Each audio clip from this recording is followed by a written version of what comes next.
Every team goes through stages of development. Some stages feel smooth, others can be frustrating, but all are part of building a strong and effective team. In 1965, psychologist Bruce Tuckman identified 4 key stages: forming, storming, norming, and performing. Later, a 5th stage, adjourning, was added to describe the team's closure. Understanding these stages helps you lead better, communicate better, and reduce unnecessary conflict. Let's look at each stage, including how long one typically lasts. Stage 1, forming. Time frame, first few days to a few weeks. This is a beginning. The team is just getting started. People are polite and cautious. They're learning names, roles, and responsibilities. Most avoid conflict. They want to make a good impression. But under the surface, people may be unsure of what's expected or anxious about fitting in. Team members look to the leader for structure and direction.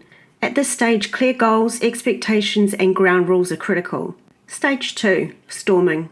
Time frame 1 to 4 weeks and sometimes longer. Here's where the friction starts. As people get comfortable, differences emerge. Some challenge decisions or question leadership. Others may become frustrated with roles, communication styles, or pace. This is often the most difficult stage. Misunderstandings, cliques, or resistance to feedback can appear. Morale may dip and progress may slow. But this stage is normal and necessary. It means people are engaging. The key is to manage conflict constructively, encourage honest feedback, clarify boundaries, and remind the team of your shared purpose. Stage 3, norming. Time frame 2 to 6 weeks after storming ends. Now the team starts to stabilise. People have found their place. They know who does what and how to work together more effectively. There's more trust, more cooperation, and a shared rhythm. Disagreements still happen, but they're handled respectfully. The team starts to feel like a team. Leaders should support this by reinforcing positive behaviours, recognising progress, and fine-tuning team processes. Stage 4, performing. Time frame, from about 6 to 8 weeks onwards. This is the goal, a high-performing, confident, self-managing team. Team members are aligned, productive, and focused on results. They communicate well, solve problems quickly, and support one another. The team leader can take a step back because the team runs smoothly. This stage can last for months or even years if the team stays intact.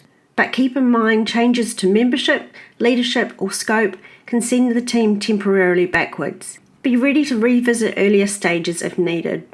Stage 5, adjourning. Time frame, final days or weeks of the project. Eventually every team comes to an end. Maybe the project is finished, maybe team members are moving on.